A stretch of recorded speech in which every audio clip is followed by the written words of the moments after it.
জ্বলে পুড়ে ছাই হয়ে গিয়েছে, তার কবর কোথায়? তার আত্মাটা যেখানে আছে ওই জায়গায় প্রশ্ন আছে না নাই?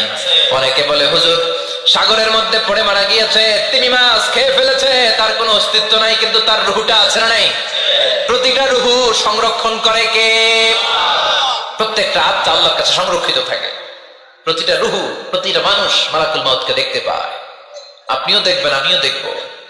মুমিনদের কাছে এসে মালাকুল মাউত একজন যুবকের বেশে সাদা ধবধবে জুব্বা পরে সুগন্ধি মেখে মুমূর্ষু ব্যক্তির শিওরে বসে বসে বলে, ইয়া আইয়াতুহান নাফসুল মুতমাইন্না, হে প্রশান্ত আত্মা, উখরুজি ইলা মাগফিরাতিল্লাহি ওয়া রিদওয়ানি, আল্লাহর ক্ষমা আর দয়ার দিকে বের হয়ে আসো। বলা মাত্রই মুমিনের আত্মাটা স্মুথলি বের হয়ে আসে। কাফান মিন আকফানিল জান্নাহ, হানুত মিন হানুতিল জান্নাহ, জান্নাত থেকে আনা সুগন্ধি কাফনের মধ্যে পেঁচিয়ে তিনি রূহটাকে নিয়ে আইলিনে চলে যায়। সরাসরি দেখে মালাকুল মাউতকে। আর যারা ইসলাম বিরোধী, কোরআন বিরোধী, তাদের সামনে এসে মালাকুল মাউত ত্রাস সৃষ্টি করে। আগে ধমক। হাইওয়েতে মাঝে মাঝে ডাকাতি হয় না? বাসগুলোর মধ্যে যখন ডাকাতি হয়, বাসে থাকে 50 জন, ডাকাত ঢুকে 5 জন, এই 5 জনের ভয়ে সবগুলো পেশাব করে দেয়। কারণ ত্রাস সৃষ্টি করে। এসেই চাইনিজ কুড়াল দিয়ে আগে কোবায় দেয় 4-5 জনের। রক্ত দেখে কি দেওয়ার সব আগে রেডি করে রাখে। মালাকুল মাউত এসে কাফের নাস্তিক মুশরিকদের সামনে সেরকম একটা ত্রাস সৃষ্টি করে। ভয়ে লোকটা কাঁপতে থাকে। ওর কাছে ভদ্র ভাষায় কথা বলে না, সুন্দর জামা পরে আসে না, কালো কুচকুচে চেহারা, ভয়ঙ্কর একটা রূপ নিয়ে, আকৃতি নিয়ে ইসলাম বিরোধীদের মাথার সামনে আসে, দুর্গন্ধযুক্ত চেহারার দেহ নিয়ে ধমক দিয়ে বলে, ও পাপাত্তা, ইয়া আইয়াতুহান নাফসুল খাবিসা উখরুজি ইলা গাদাবিল্লাহ, হে পাপাত্তা, আল্লাহর রাগ, ক্রোধ আর গজবের দিকে বের হয়ে আয়। মুমিনের আত্মা বলার সাথে সাথে যেমনি মুমিনের দেহ থেকে বের হয়ে জান্নাতি কাফনের ভেতরে ঢুকে, কাফেরদের আত্মাও কি এরকম তাড়াতাড়ি বেরোতে চায় নাকি? কাফেরদের আত্মা বেরোতে চায় না। ডানে দৌড়, বায়ে দৌড়, সামনে দৌড়, পেছনে দৌড়, আহা দৌড়াদৌড়ি করে। মালাকুল মাউত এটাকে টেনে হিচড়ে, একটা জীবিত ছাগলকে জবেহ না করে, জবাই না করে, তার চামড়া উল্টা দিকে টেনে হিচড়ে বের করলে ছাগলটা যত কষ্ট পায়, এর চেয়ে কমসে কম 70 গুণ বেশি কষ্ট দিয়ে কাফের মুশরিক আর গাদ্দারদের রূহ কবজ করা হয়। আল্লাহ এই পরিস্থিতি থেকে তুমি আমাদের বাঁচাও। মুমিনদের রূহ যেমনি কবজ হয় ওইভাবে রূহ কবজের ব্যবস্থা করে দিও। ইমানের মৃত্যু নসিব করে দিও, শাহিদি মৃত্যু নসিব করে দিও। আমাকে শহীদ করে সেই মিছিলে শামিল করে নিও, যে মিছিলের নেতা মীর হামজা খোবায়েবে খাব্বাব, আল্লাহর কাছে ছিল অতি প্রিয়, শামিল করে নিও। আমাকে শহীদ করে সেই মিছিলে শামিল করে নিও। পড়েন আমিন। আরো জোরে পড়েন আমিন। তার মানে বিমান দুর্ঘটনায় হোক, কিংবা লঞ্চ ডুবিতে হোক, কিংবা আগুনে পড়ে হোক, কিংবা আত্মঘাতী হামলায় হোক, যে যেখানেই মারা যায়, কবরের 3টা প্রশ্ন তার জন্য আছে না নাই? ইসলাম বিরোধীদের জন্য প্রশ্ন 3টা, আপনারা যারা মুমিন তাদের জন্য 4টা, আপনাদের জন্য একটা বেশি। আলহামদুলিল্লাহ। কোন কবরে এসে প্রথম প্রশ্ন করবে, মুনকার নাকির যখন চলে আসবে, 40 কদম যখন আত্মীয় স্বজনরা লাশটাকে কবরের মধ্যে দিয়ে 40 কদম চলে যায়, তখনই ফেরেশতা চলে আসে। শেষ, সব শেষ। এসেই পরীক্ষা শুরু। মার রব্বুক, তোর রবের নাম কি? চিল্লায় বলেন, আমাদের রবের নাম কি? আমরা বলবো রব্বি আল্লাহ, আল্লাহ আমারে রব। দমে দমে তনু মনে তারি অনুভব। পড়েন, আল্লাহ আমারে রব। তোমার দুনিয়াতে আমি যেদিকে তাকাই, অথই নিয়ামতে ডুবে আছি সবাই। পাখপাখালির গানে শুনি তাসবিহ কল রব, তাসবিহ কল রব, আল্লাহ আমারে রব। প্রথম প্রশ্ন, তোমার রব কে? আমরা বলবো আমাদের রব আল্লাহ। দ্বিতীয় প্রশ্ন, ওমা দীনু, তোমার ধর্মের নাম কি? আমরা কি বলবো? তৃতীয় প্রশ্ন, বিশ্বনবীর চেহারা দেখিয়ে বলা হবে, আতারিফু হাদার রাজুল, এই লোকটারে চিনো নাকি? আমরা বলবো চিনি, আমাদের প্রাণের নবী, ঠিক কি না? যাদের চেয়ে সুন্দর তুমি নবী আমার কমলিওয়ালা, দু জাহানের বাদশা তুমি প্যারা নবী সাল্লে আলা, চাঁদের চেয়ে সুন্দর তুমি, নবী আমার কামলিওয়ালা। ঠিক কিনা? তিনটা প্রশ্নের যথাযথ উত্তর যখন দিয়ে দিলেন, আপনার জন্য অতিরিক্ত আরেকটা প্রশ্ন করা হবে, ওয়ামা ইলমুক, তোমার নলেজ কি? তিনটা প্রশ্নের উত্তর যে তুমি করতে পারলা, কিভাবে পারলা, কেমনে জানলা? নকল করে বলছো নাকি জেনে বুঝে আসছো? নকল হয় না? এখন মনে হয় এগুলো একটু কমছে। একটা সময় ছিল অনেক নকল হইতো। পাঞ্জাবের ভিতরে নকল, পকেটে নকল, টুপির ভিতরে নকল, মৌজার ভিতরেও নকল। এমনকি মেয়েরাও নকল করে পরীক্ষার হলে আসে না নাই? স্কেলের মধ্যে লিখে নিয়ে যায়, হাতের মধ্যে লিখে নিয়ে যায়, ওড়নায় লিখে নিয়ে যায়, কাপড়ে লিখে নিয়ে যায়, আসে না নাই? ফেরেশতারা বলবে নকল করছো নাকি?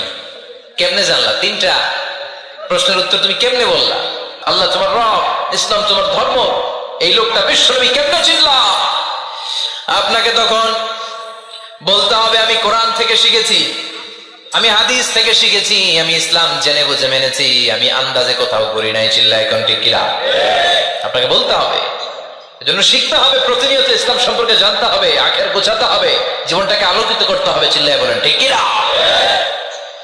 চারটা প্রশ্নই যখন হয়ে গেল, ফেরেশতারা বলবে আহলান ওয়া সাহলান ওয়া মারহাবান বিক, খোশামদেদ, কংগ্রাচুলেশন, খোশামদেদ, কংগ্রাচুলেশন, সব প্রশ্নের উত্তর তুমি পেরেছো।